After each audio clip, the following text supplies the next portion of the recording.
जी अस्सलाम वालेकुम।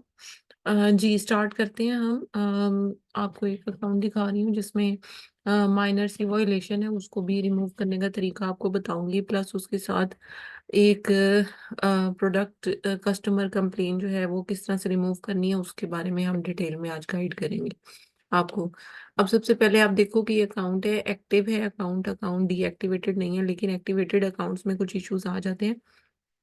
जैसे कल मैंने आपको ऑथेंटिसिटी कस्टमर कंप्लेन दिखाई थी, वो यहाँ पर वन थी। वो अकाउंट भी मैं आपको दिखा दूंगी। हाँ, यहाँ पर मैं दिखा देती हूँ। उसकी जो कल हमने देखा था उसकी वॉयलेशन जो है वो हमने रिमूव करवा दी है सक्सेसफुली। और आपको मैंने कल बताया था कि हम किस तरह से उसके ऊपर वर्किंग करेंगे, तो हमने सेम प्रोसीजर फॉलो किया था उस अकाउंट पर भी। और उसकी जो मतलब रीइंस्टेटमेंट है वो कंफर्म हो गई उसकी। वो माइनर वायलेशन जो है वो हमने रिमूव करवा दी थी सक्सेसफुली। वो आप एक मिनट वेट करें, मैं आपको वो अकाउंट भी खोल के दिखा देती हूँ कि उसकी।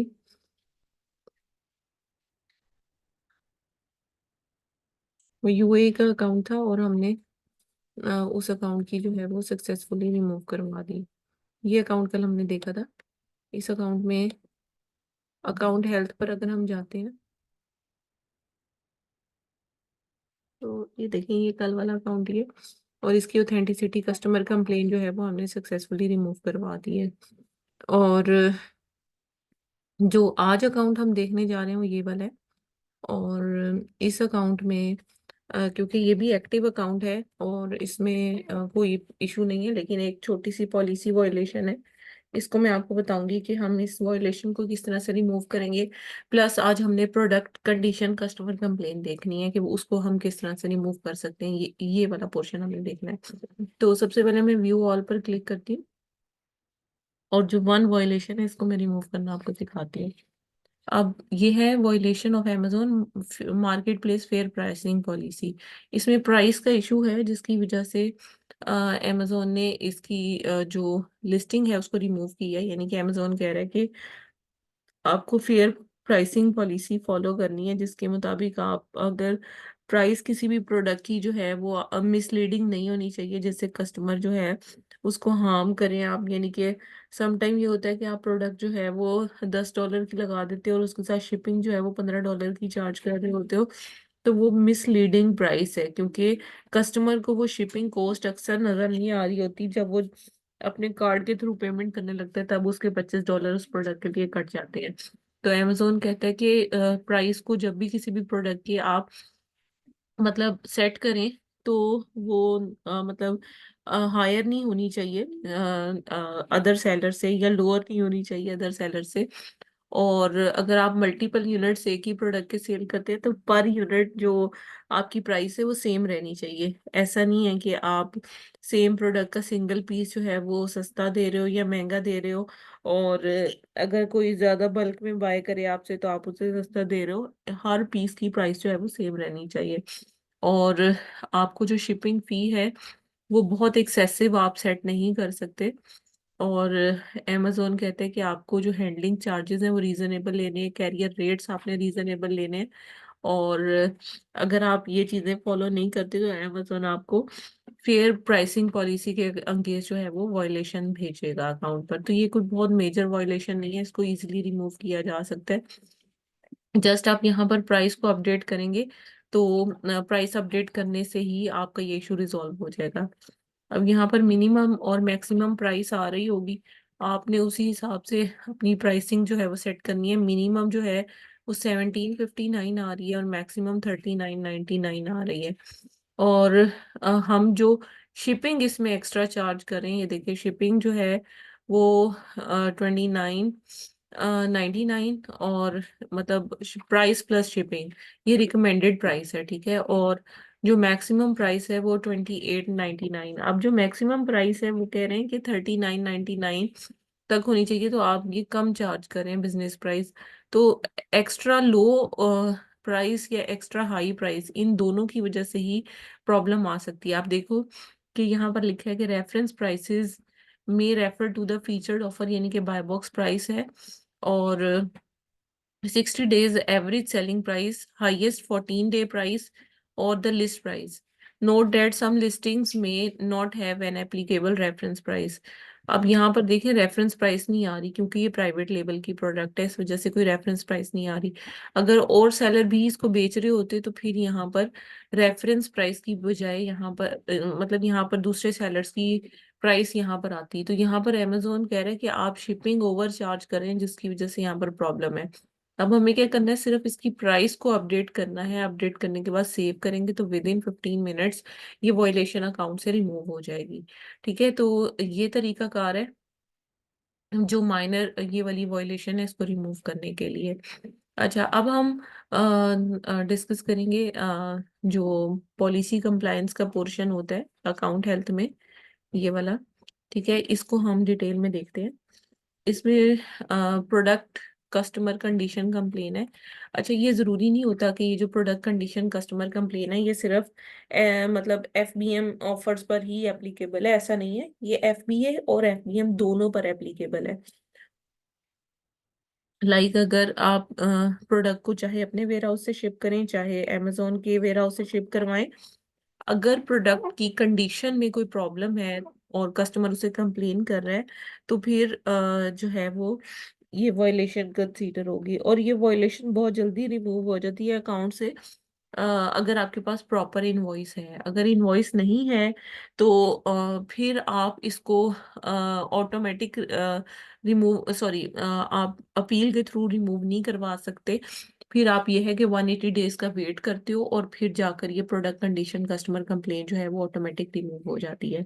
लेकिन इन केस की अगर आपके पास कोई प्रोडक्ट है और आपने किसी ऑथेंटिक सोर्स से इसे परचेज किया है और अगर कोई कंप्लेन आती है तो आप इसे रिमूव करवा सकते हैं। लेकिन इसके कुछ स्टेप्स हैं वो भी मैं आपके साथ डिस्कस करूंगी, और हम इस कंप्लेन को भी डिस्कस करेंगे अभी।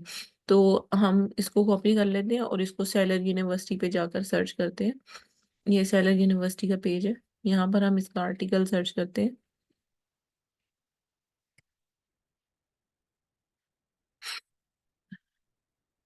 ये है प्रोडक्ट कंडीशन कस्टमर कंप्लेन्स।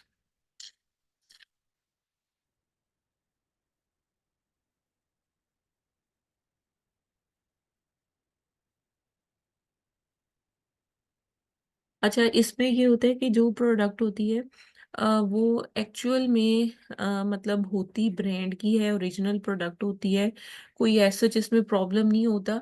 लेकिन प्रॉब्लम इस सेंस में होता है कि कोई पार्ट मिसिंग होता है या फिर प्रोडक्ट में कोई भी इस तरह का इशू आया होता है कि आप की प्रोडक्ट जो है उसमें माइनर सा डिफरेंस आ रहा है उसी ब्रांड की, लेकिन कोई डिफरेंस आ रहा है, तो ये सारी चीजें इसमें मैटर करती हैं। अब अमेजोन के जितने भी कस्टमर हैं वो ऑब्वियसली चाहते हैं कि प्रोडक्ट जो है वो कॉन्फिडेंस के साथ परचेज करें, और जो प्रोडक्ट की कंडीशन है जो वो एक्सपेक्ट कर रहे हैं या जो उन्हें दिखाया जा रहा है जब वो परचेज करें तो एज इट इज हो।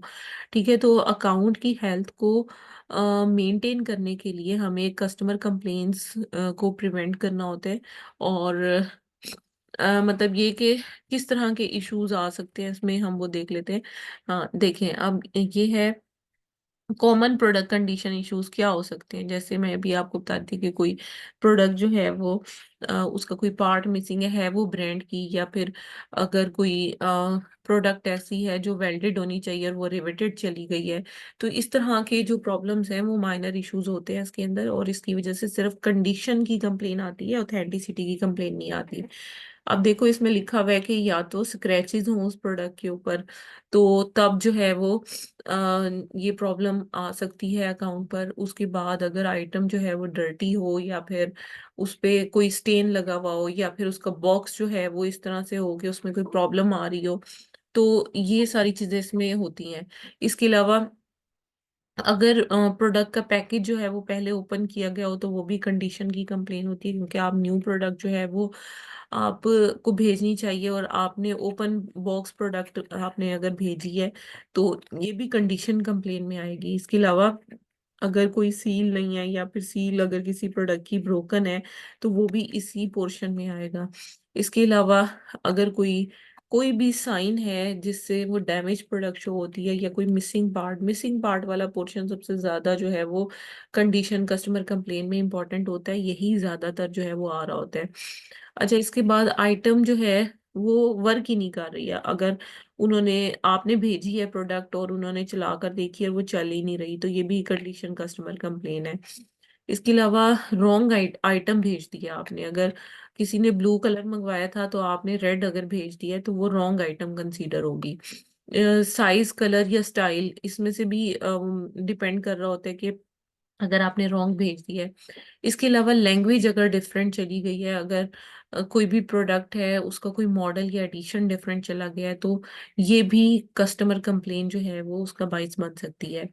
अब प्रोडक्ट की जो कस्टमर कंप्लेन है उसको कैसे रोका जा सकता है? जो भी लिस्टिंग है उसकी करेक्ट कंडीशन लिस्ट करें, यानी कि अगर आप न्यू प्रोडक्ट बेच रहे हो तो न्यू लिखो, अगर ओपन बॉक्स है तो उसे लिखो, मतलब जो भी है उसे आप एग्जैक्टली जो है वो मेंशन करो। इसके अलावा जो जो भी लिस्टिंग आप करते हो उसको इंश्योर करो कि इसका करेक्ट एसएन हो, उसका वर्जन, एडिशन, लैंग्वेज, हर चीज जो है वो प्रॉपर आपने लिस्टिंग के दौरान जो है वो बतानी है, और प्रोडक्ट को एक्यूरेटली डिस्क्राइब करो। और अगर आइटम जो है वो कंपैटिबल नहीं है किसी दूसरी प्रोडक्ट के साथ तो आपको मेंशन करने की जरूरत है। और अगर प्रोडक्ट जो है वो डिफरेंट पैकेजिंग में आ रही है या मतलब अगर उसकी सील वगैरह जो है वो नहीं आ रही, तो आपको प्रोडक्ट की डिस्क्रिप्शन में जो है वो चीज़ मेंशन करने की ज़रूरत है। फिर क्वालिटी एडिट ऑडिट्स लाजमी है। आपको क्या करना है कि क्वालिटी कंट्रोल प्रोसेस जो है उसको इम्प्रूव करना है। जो प्रोडक्ट है उसको चेक करके उसके बाद एफबीए करके वेयर हाउस में भेजनी है। समटाइम ये होता है कि प्रोडक्ट हमने खरीदी, डायरेक्ट एफबीए पहुंचा दी, हमने प्रोडक्ट को फिजिकली चेक ही नहीं किया। तो उस केस में क्या होता है कि प्रोडक्ट जो है वो जब कस्टमर तक जाती है कंप्लेन्स आना शुरू हो जाती हैं, फिर आपको प्रॉब्लम होती है। जो प्रोडक्ट होती है उसमें कोई ना कोई इशू आ रहा होता है। तो आपको ट्रेन्ड स्टाफ की जरूरत है ताकि वो प्रोडक्ट की हैंडलिंग करे और उसको देखे और उसके बाद फिर आगे भेजे। और मतलब ये वो पॉइंट्स हैं जो कि आपको अपील में भी लिखने हैं। पैकेजिंग के, स्टोरेज एंड शिपिंग के, रिटर्न प्रोसेसिंग के, ये सारी चीजें आपने अपील में भी मेंशन करनी है कि आप पैकेजिंग इम्प्रूवमेंट किस तरह से करोगे। और समटाइम ये होता है कि प्रोडक्ट जो है वो डैमेज इस वजह से भी होती है या उस पे स्क्रैचेस इस वजह से भी आए होते हैं क्योंकि उसकी प्रेप अच्छी तरह से नहीं हुई होती। तो फिर आपको जो है वो पैकेजिंग की इम्प्रूवमेंट बताने की जरूरत होगी। इसके अलावा स्टोरेज एंड शिपिंग है। आपने जो भी शिपिंग की कैरियर सर्विस यूज की है, आपने ये देखना है कि प्रोडक्ट जो है वो पहले तो उसको उसकी स्टोरेज बेटर जगह पर होनी चाहिए, जहाँ पर मॉइस्चर ना हो, जहाँ पर टेम्परेचर चेंजेस ना हो, रस्ट ना लगे, इस तरह से डिफरेंट जो इन्वायरमेंटल इशू होते हैं वो ना हो। इसके अलावा डिफरेंट आइटम्स को आप डिफरेंट जगह पर जो है वो स्टोर करोगे, और अगर आप डिफरेंट साइज, कलर वगैरह में प्रोडक्ट सेल आउट कर रहे हो तो आपने कंफ्यूजन से बचने के लिए क्लियरली उन सब के ऊपर लेबल लगाने हैं ताकि करेक्ट प्रोडक्ट जो है वो कस्टमर तक पहुंचे। और अगर सेलर फुलफिल्ड ऑफर्स हैं, आप उसके थ्रू अगर प्रोडक्ट को भेज रहे हो तो अप्रोप्रिएट शिपिंग और हैंडलिंग प्रोसीजर आपको यूज करना है। और रिटर्न की प्रोसेसिंग में ये है कि लेबल और जो भी स्टोर जहां पर आपने प्रोडक्ट को रिटर्न करना है उनको सेपरेट आप कस्टमर को भेजें ताकि कंफ्यूजन उसे ना हो। और अगर आप प्रोडक्ट जो है वो रीसेल करना चाहते हो, रिटर्न प्रोडक्ट, तो अगर वो न्यू के क्राइटेरिया पर फुलफिल नहीं हो रही तो आप फिर जो है उसे न्यू नहीं बल्कि ओपन बॉक्स या यूज लाइक न्यू या न्यू लाइक यूज जो है वो इस तरह करके जो ऑप्शंस होते हैं उसके थ्रू लिस्टिंग करके आप उन आइटम्स को सेल करें, ना कि न्यू आइटम्स में उसको सेल आउट करें। अच्छा, ये सारी चीजें जो हैं वो इसकी हैं। अब अगर ये कंप्लेन आ जाती है तो इसके लिए सबसे पहला स्टेप आपका क्या होगा? जैसे कि कल हमने देखा था कि सबसे पहला स्टेप ये होगा कि आपको चेक करना है कि प्रोडक्ट जो है उसमें इशू कहाँ पर आ रहा है। तो उसके लिए मैं आपको बताती चलूँ, एक मिनट दीजिएगा। हाँ, अब जो है यहाँ पर क्लिक करेंगे हम, और क्लिक करने के बाद परफॉर्मेंस पर जाएंगे, बल्कि इन्वेंट्री पर जाएंगे और उस इन्वेंट्री को चेक कर लेंगे। इसके अलावा परफॉर्मेंस में जाके वॉइस ऑफ कस्टमर पे जाएंगे। अच्छा, जिस प्रोडक्ट में इशू आया होगा उसका उसकी जो कस्टमर कंप्लेन है वो यहाँ पर आपको शो होती है वॉइस ऑफ कस्टमर में। आपने क्या करना है कि ये जैसे ये एक्सीलेंट है, ये गुड है, फेयर है, वेरी पुअर, जो भी लिस्टिंग है उसको आपने यहाँ पर सर्च कर लेना है जिसमें प्रोडक्ट कंडीशन कस्टमर कंप्लेन आई है। वो आपको प्रोडक्ट जो है वो इस तरह से शो हो जाएगी। और जब आप उसके ASIN को सर्च करोगे, लेट से वो ये वाली प्रोडक्ट है, ठीक है, जिसमें प्रॉब्लम आ रही है, तो आपको यहाँ पर देखना है कि एक तो फुलफिलमेंट चैनल क्या था आपकी प्रोडक्ट का, लेट से वो मर्चेंट है, ठीक है, और इसमें कितने परसेंट नेगेटिव एक्सपीरियंस रेट आ रहा है, कितने ऑर्डर्स में प्रॉब्लम आ रहा है, टोटल कितने ऑर्डर्स हैं। अब देखिए टोटल 32 ऑर्डर्स हैं जिसमें 3 कस्टमर्स ऐसे हैं जिन्होंने नेगेटिव उनका एक्सपीरियंस रहा है। तो हम इसकी डिटेल्स को देखेंगे। अपील लिखने के लिए ये पोर्शन चेक करना बहुत ज्यादा जरूरी है। जी, अब ये देखिए, यहाँ पर स्क्रॉल डाउन करेंगे और यहाँ पर इन तीनों कस्टमर्स की कंप्लेन को हमने देखना है कि क्या कंप्लेन है एक्चुअली। तो उन्होंने कहा है कि सबसे पहले परफॉर्मेंस और क्वालिटी नॉट एडिक्वेट। उन्होंने कहा है कि आपकी प्रोडक्ट पेज एक्यूरेटली रिप्रेजेंट करनी चाहिए आपकी प्रोडक्ट के फीचर्स को। और से एक कंप्लेन है कि डैमेज आइटम उन्हें मिली है, ठीक है। और ये जो ऑर्डर आईडीज है उनके एंगेज जो है वो, इनके जो फीडबैक्स हैं वो भी यहाँ पर हमें नजर आ रहे हैं कि ब्लैंकेट लो क्वालिटी का है और इसमें पैचेस। मैम, मैम इसको रिपीट करेंगी? आप कहाँ से पहुंच के यहाँ पर आई हैं? इसको जरा रिपीट कर दें। जी मैं बता देती हूँ। यहाँ पर क्लिक करना है आपने, परफॉर्मेंस में जाकर वॉइस ऑफ कस्टमर में जाना है आपको, वॉइस ऑफ हम्म। कस्टमर, ठीक है। ठीक है। अच्छा, उसके बाद यहाँ पर देखिए कि ये जो ऑर्डर आईडी है इसमें ब्लैंकेट जो है वो कह रहे हैं कि उसमें होल है, ब्लैक स्पॉट भी है और लूज थ्रेड्स है, ठीक है। तो ये डैमेज आइटम में ये चीज आती है, ठीक है। तो इसका मतलब है कि जब हम इस प्रोडक्ट के बारे में इसकी प्लान ऑफ एक्शन लिखेंगे तो उसमें ये चीजें हमें पता होनी चाहिए, क्योंकि हमें रूट कॉज में मेंशन करना होगा कि जो हमारी प्रोडक्ट है उसमें क्या इशू आया था और लोगों को क्या नेगेटिव एक्सपीरियंस फेस करना पड़ा। तो इसमें सबसे पहले तो ये होता है कि अगर तो लिस्टिंग को रीएक्टिवेट करना है, आपके पास इनवॉइस प्रॉपर है, तो फिर आपको लिस्टिंग क्लोज करने की फिलहाल जरूरत नहीं है। लेकिन आपको ये है, बेहतर ये होगा कि अगर आप लिस्टिंग को क्लोज कर दें और उसके बाद जो है वो प्रोडक्ट का सारा एनालिसिस देखें, जो प्रोडक्ट है उसके ASIN को सर्च करें और जो इसका वो डिस्क्रिप्शन पेज है amazon पर उसको आप देखें और देखें कि क्या प्रॉब्लम है, डिटेल में क्या लिखा हुआ है। और मतलब बाकी जो चीजें हैं उसको आप देखेंगे। ये प्रोडक्ट है, ठीक है। अब ये जो प्रोडक्ट है इसको आपने देख लेना है, ये इसका सारा जो है वो डिटेल पेज है ये वाला। और आपको जो है नेगेटिव एक्सपीरियंस भी आपने देख लिया और जो प्रोडक्ट है उसके अगेंस्ट जो भी प्रॉब्लम आई वो भी आपने देख ली। अच्छा, अब आपका नेक्स्ट जो स्टेप है वो अपील राइटिंग का है। तो मैं पहले अपील शेयर करती हूँ और फिर हम इसके बारे में डिस्कशन स्टार्ट करते हैं।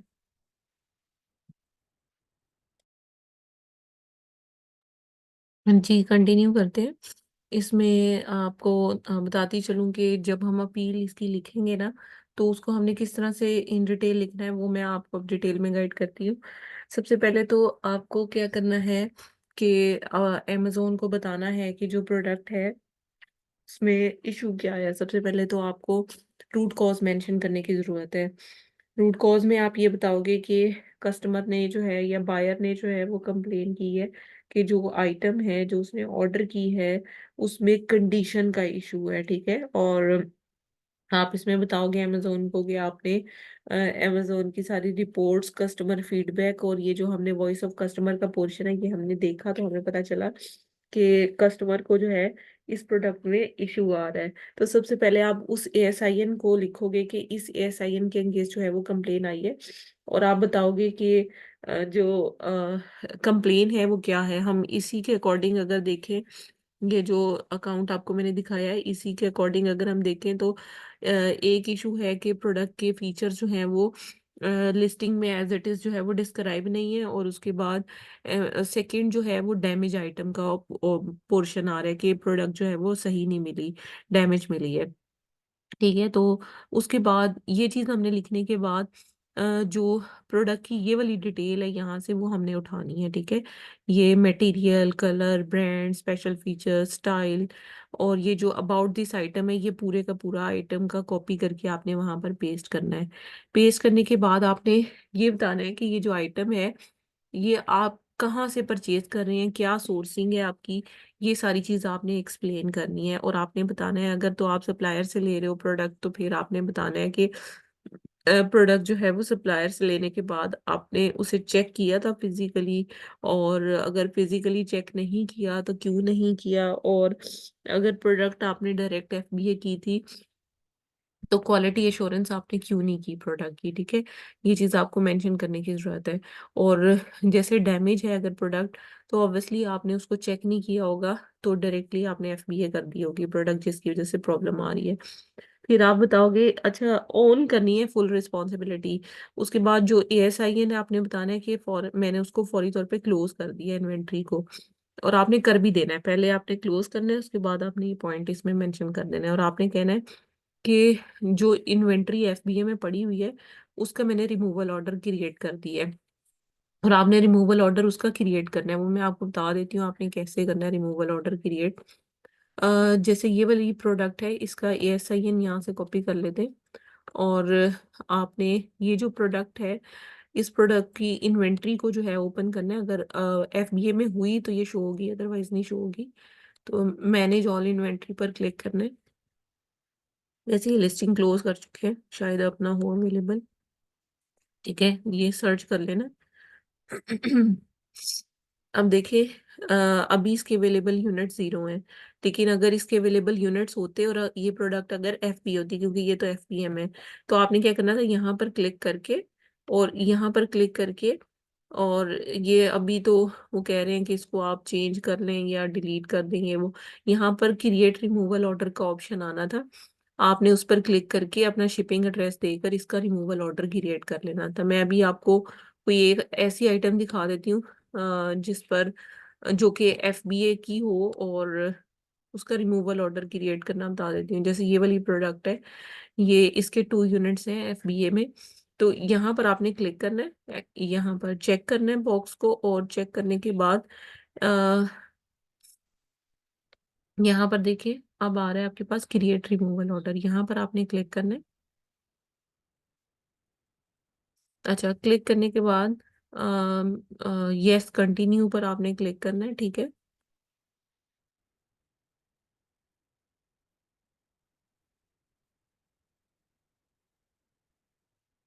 अब यहाँ पर रिमूवल ऑर्डर क्रिएट करने का ऑप्शन आ गया। अमेजोन पूछ रहा है कि आपने लिक्विडेट करना है, डिस्पोज करनी है या रिटर्न करवानी है एड्रेस पर, तो आपको यहाँ पर एड्रेस अपना ऐड करना है जिस पर आपने प्रोडक्ट रिटर्न करवानी है। वो एड्रेस एंटर करने के बाद इसकी क्वांटिटी यहाँ पर एंटर करनी है कि कितने यूनिट्स आपने करवाने हैं, फॉर एग्जांपल 2 करवाने हैं। करने के बाद रिव्यू पर आप क्लिक करेंगे तो आपके जो प्रोडक्ट है उसका रिमूवल ऑर्डर क्रिएट हो जाएगा। अच्छा, रिमूवल ऑर्डर क्रिएट करने के बाद आपने क्या करना है, अमेजोन को बताना है कि हमने उसका रिमूवल ऑर्डर इसलिए क्रिएट किया है ताकि हम इन्वेंट्री को इंस्पेक्ट कर सकें, हम देख सकें कि उसमें क्या इशू आ रहा है। और जो कस्टमर जिनको प्रॉब्लम है आपने बता देना है कि हमने उनको फुली रिफंड कर दिया है, और वो आपने देख लेना है। अगर तो किया हुआ है तो ठीक है, अगर नहीं किया तो ऑब्वियसली जिन्होंने कंप्लेन की होगी उसे आपने कर दिया होगा।